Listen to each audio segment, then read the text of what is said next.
Welcome to another episode of S'more Content, where you get a behind-the-scenes look at the players that make up this party. We're going to discuss today's episode and discuss the campaign thus far as a whole. So sit back, relax, roast some marshmallows, and join us as we delve deeper into the episode. That's the end of your first D&D campaign. How you feeling, Jared? I feel pretty good. It was fun. I definitely enjoyed it. I think for me it was more of the it felt like more of, since it was on a Monday, and I mean us three we work same place. Yep. Some days are pretty rough. True. Coming home and having to do this, and then like having to lock in for like 2 hours is draining. And I think that's the only thing that really kind of affected me. That's fair. But that makes besides sense. that, I did enjoy it 100%. How about you, Daniel? Oh my gosh, dude. This was such a wild ride. It was, yeah. I mean, a character, I came in, I was like, yo, I love the world that you've set up. I don't want to just, because we talked at the beginning of, possible character ideas, and I was like, I don't want to just be, a realm traveler, as much as that kind of fits, I want to be involved in this world, and then, lo and behold, I make a character whose, bloodline is dying out, and then a whole, another quarter of his people just get vanquished in the, the natural disasters, and now I'm like, dude, I just created a character, a character and a whole people group that is now in dire straits. Yeah. I didn't realize the negative impact I would have on this world. It was so wild, and just but I loved every minute of it. It was, I mean, well, I guess except dying the first time. The first dying was rough. It was more that it was sudden. Dying the second time after the whole coming back and being okay, well, he's in a desperate state of self-preservation, with good intentions of trying to preserve his people after what he's seen, but is willing to go through more drastic means to get to it and all that good stuff. So playing through the whole of this campaign, and then nice little touch of getting to play the last, but I really appreciate that. But I couldn't help but, and maybe it probably was too much to bite off right at the end there for me. I had actually been considering this whole, the whole dream sequence with the queen at the end. I had been wanting to do that ever since y'all went into the dream the first time. Because it was always the plan that there was a witch that planted the dark dagger that you got from the queen initially with the queen in a dream, and that the queen was going to have nightmare issues. But I'd never intended for y'all to get the hubris. I never intended for you to do any kind of dream walking. I was just going to, let it play out. But as soon as we got that, I was really excited to do this closing scene. I don't know how well the combat worked out. I tried to do some fun shenanigans with randomness. I think it just drug out a little too hard. But yeah, EJ, how about you? First full campaign from start to finish rather than a side character? Yeah, first full campaign.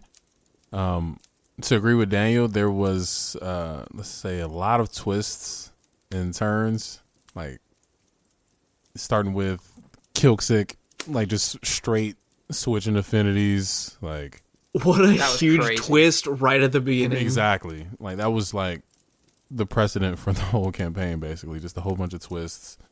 It was fun, man. It was fun. Ace found out a lot about his family. True. So true. Yeah, demon things in that nature. Didn't expect for one of our comrades to die, a lot. I didn't either, yeah. I got killed 3 times in the same campaign. Yeah. I mean, granted, one of them wasn't real, but Yeah, it's true. it was pretty wild. Yeah, did not expect that. But even with all the crazy surprises, it was fun. Probably, I think the best moment of the campaign was probably the first dream sequence where y'all didn't know you were in a dream. And I really liked how that played out. That was so good, man. I feel like that episode was just like that was pretty up there. Like there were a lot of good roleplay moments in that episode, and I think that was what set that one apart from the other ones, because like we had a combat sequence that didn't feel real, and the whole rest of it was just us understanding like the gravity and like the real nature of the mission. So I think that one is up there. Might take the cake as just like the strongest episode narratively speaking. That's true. I'm mid-edit on it right now. That's the one I'm editing right now, and it's pretty good. I'm pretty excited. I'm pretty happy with it. Sweet. I really like that we foreshadowed Oslog's death in that scene. True. Unintentionally, True. but yes. That's that's a wow. I also used it as a way of setting up the Shadow Legends as a potential future plot in the world and future campaigns. So if you think you've heard the end of the Shadow Legends or even potentially the Switch, you certainly haven't. If we look at episode 6, which is where you died the first time, Holy the cow. sudden one, we've all had a lot of what if moments. For me, in that initial death, I was like, what if Kilksick used his action surge on the first turn and potentially one-shot the first Shadow Legend and not been hit twice by it? What if EJ had ran over and given you a potion? What if the sorcerer hadn't ran in the melee range of the two crazy lunar scythe wielding people at nighttime? In my defense, I didn't start in melee range. You ran into melee range though. No, I was like 15 feet away still, That's bro. true. Yeah, that's fair. That's fair. You didn't run to melee. You weren't in melee range at the time. I didn't really know, like we didn't know fully what their capacity was. Like from True. a tactical perspective, probably. I mean, ironically, probably would have been better to roll like lower initiative for me to see their attack rolls. That's true. Because if I see that and knowing that I have the lowest armor class in the group, maybe something goes different. But I still like we almost managed that combat. But that's true, and I think it was inches away multiple times in that fight. Yeah. And then again, when you come back, I think you were inches away from killing Ace multiple times. With like you gave us that list if he didn't save on the Gem of Isolation, if you hadn't been last in the initiative order, if there was so many different things that played out the story the way they did. And I know Ace and EJ and Jared, you guys haven't heard Daniel's narration of his death scene or his solo session, but I'm really excited with how those turned out, and I think the post-production version of the campaign is going to be like really good. I think it's looking stellar, bro. So I'm pretty happy there. I think I learned a lot in this campaign, and some of those things are I need to be a little bit better with. I'm willing to put players in death saves for fun. And I need to make sure I understand the gravity of that. In the past, I've had players go to death save all the time. People just give them potions before they die without concern. I've never been concerned about a player dying, so this is new to me, having a player die. So I'm learning, maturing as a DM moment. Yeah, do less cutscenes on death. That's what I've learned. Is I've had cutscenes planned on death the last 3 years, both the seasons I've played. So be careful there. I think I did good with city descriptions. I want to do the same good city descriptions that I did this time, but with people as well, because I feel like we had pictures of people this season, which was a huge improvement from last season. What do you mean about the cutscenes playing on death? Oh, so like I had plans for when EJ died. I needed EJ to die in that fight so that he could be a demon. Oh, sure. Okay. So I'd have to make some of my triggers not only trigger on death, basically. Right, that's fair.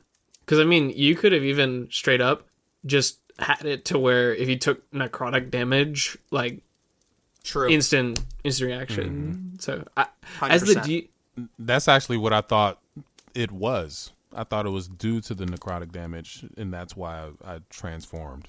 I mentally had played it around with, like, the Moon Knight concept, which was if you died, you transformed to save yourself. Oh, okay. Gotcha. That was the logic I internally was going for, or mentally was going for. Also, for the record, EJ, Fafnir is not dead.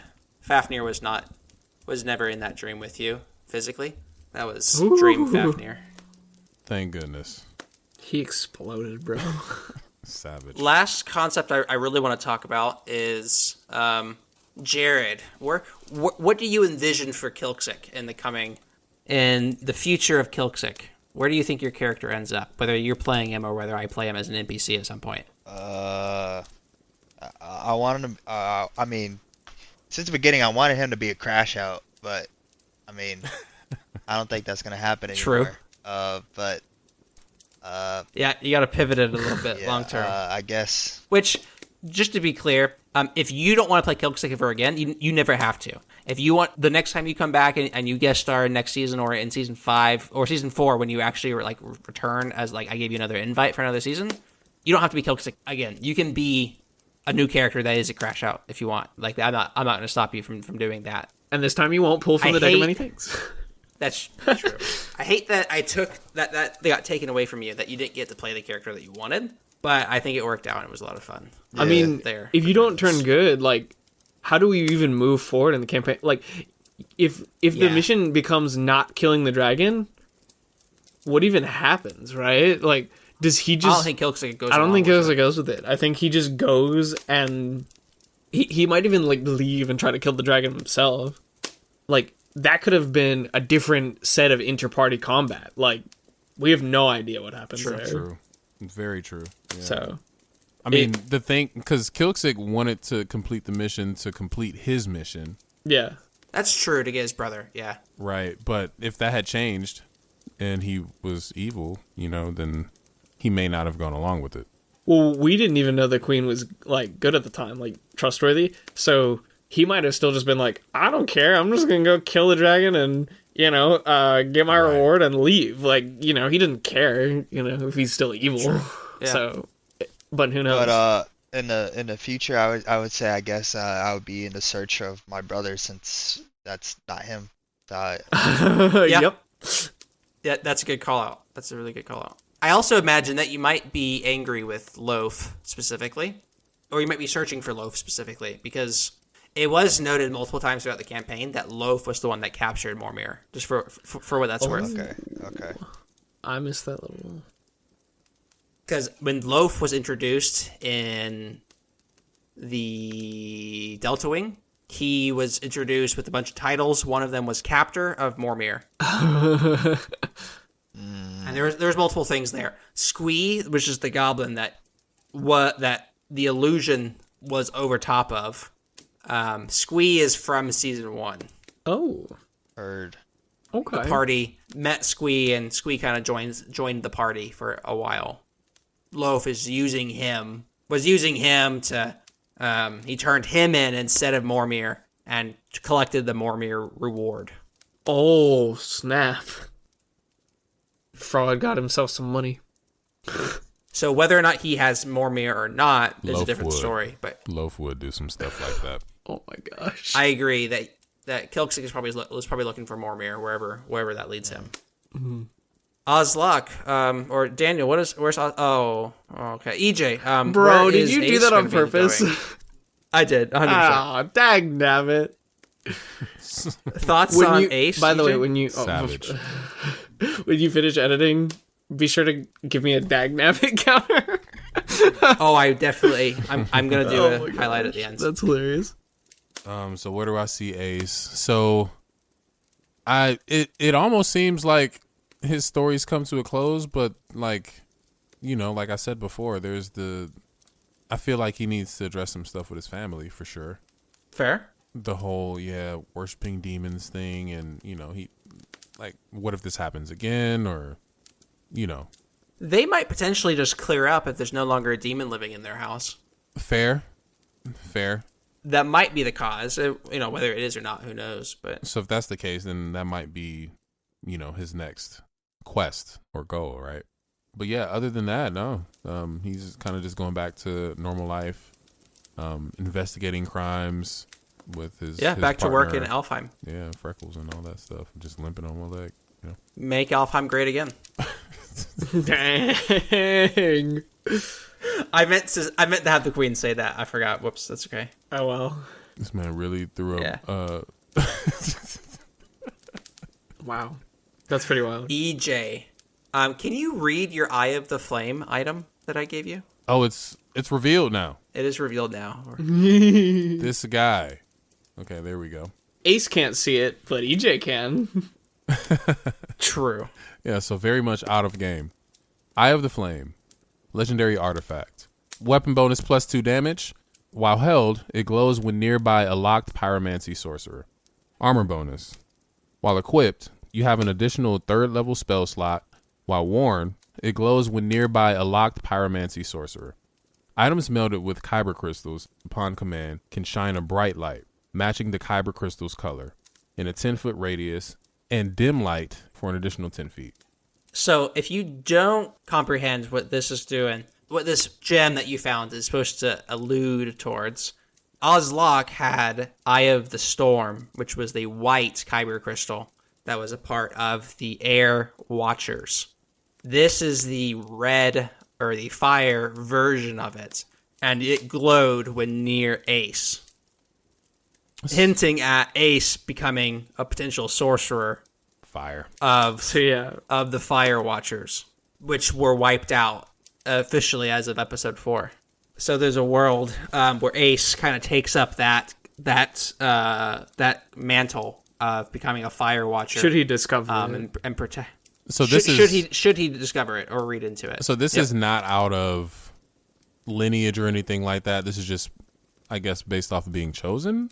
So sorcerers. I was about to go on the whole sorcerer's You view. go for it. So You go for so it. basically, sorcery is like it's something you're born with the potential to, but not everybody just like instantly just has sorcery. Some people need a sort of catalyst for it.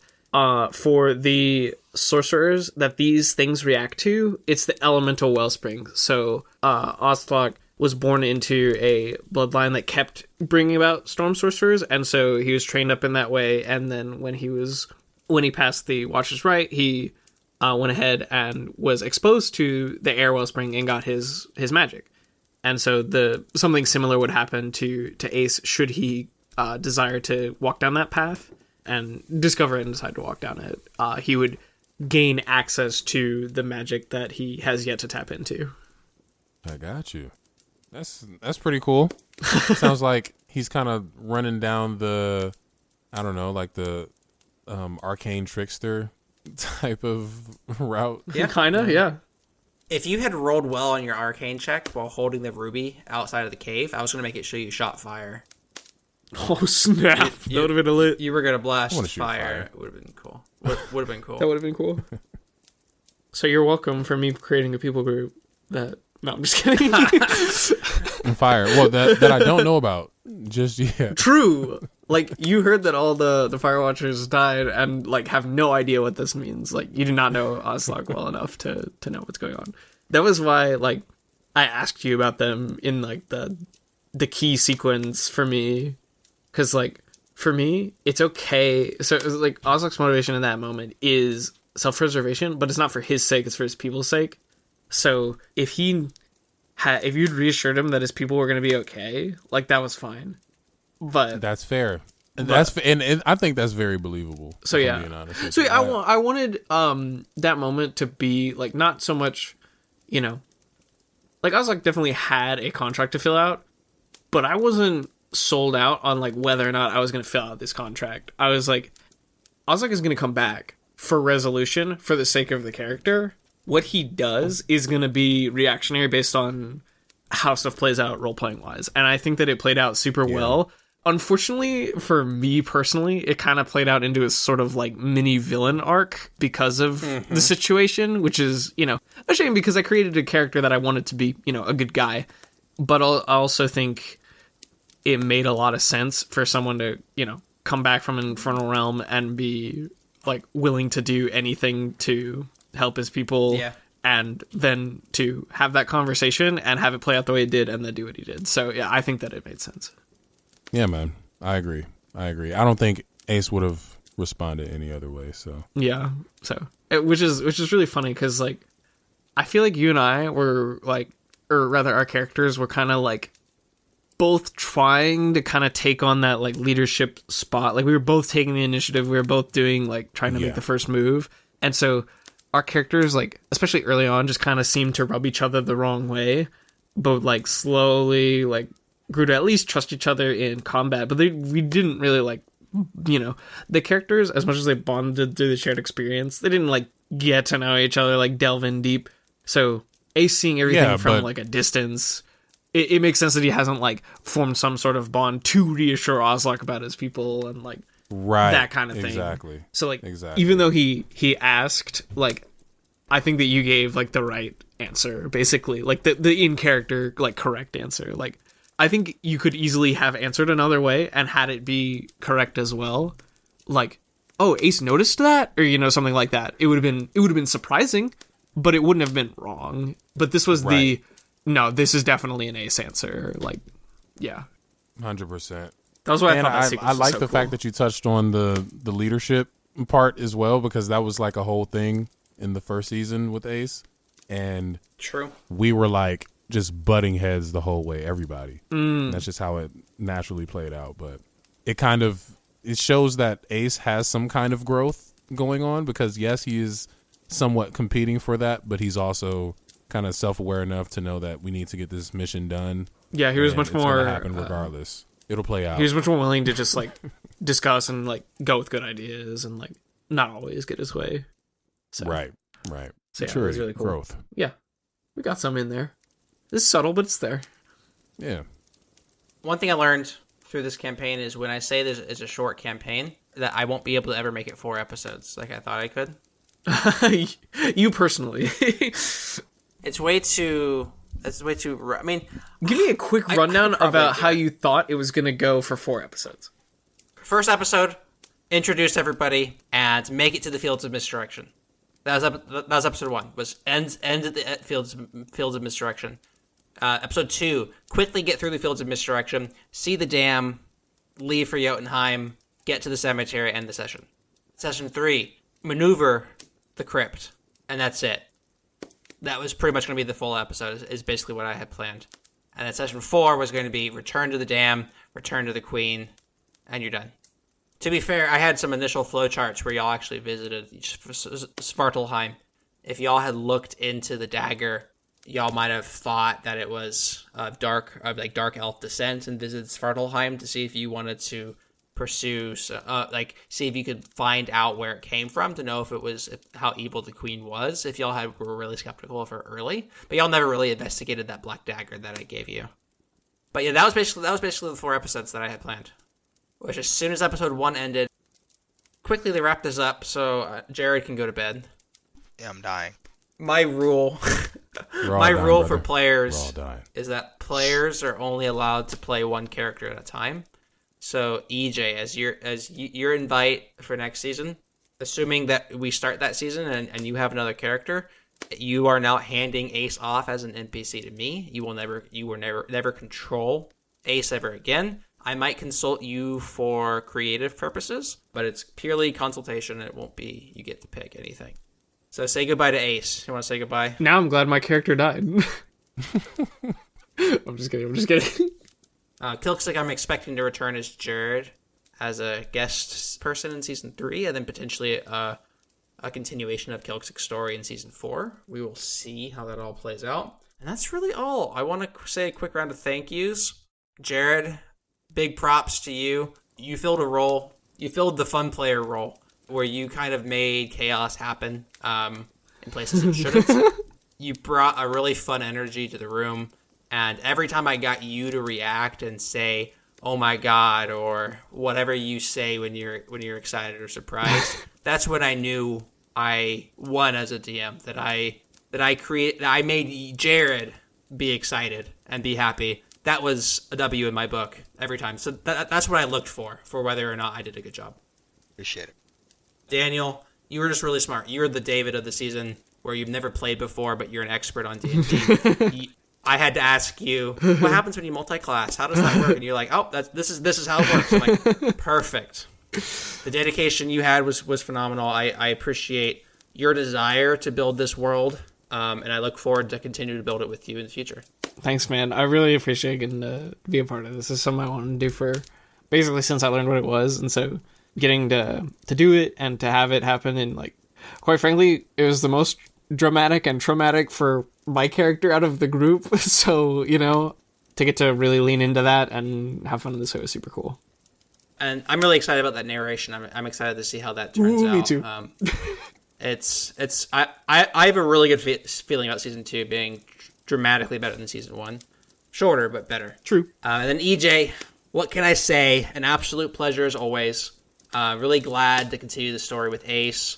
Really enjoy your energy, your dedication, and you pulling off the accent consistently. Facts, bro. You being willing to roleplay and push the whole party to roleplay was a big step in the right direction that I wanted season 2 to go in, and where I want the campaign to go, the future campaigns to go in. So I really appreciate your initiative to lead the group on that front. Thank you, man. Thank you. I think everybody also did a really good job of role playing, though. Like, they helped make that a lot easier for me. So thanks to everybody. I appreciate that, man. That's super cool. And that's a wrap on season 2. Thanks for listening. And we look forward to season 3. As I think I spoiled here already, EJ has an invite to season 3 with the original season 1 cast. So we'll see how a 4-person party goes for a campaign. And I'll decide if I'll never do it again or not. I like 4 people because it means I get to invite 4 people. And I like inviting people and playing with new people. What I don't like about 4 people is there's going to be one more voice talking over each other. And we'll see how difficult that turns out to be. But yeah, that's a wrap. We can stop the recording on our last episode.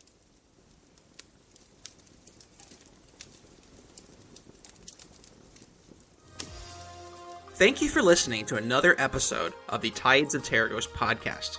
If you're listening on YouTube, please like and subscribe. Otherwise, you can find us on Facebook and X. And if you're looking for any additional content, please find us on Patreon.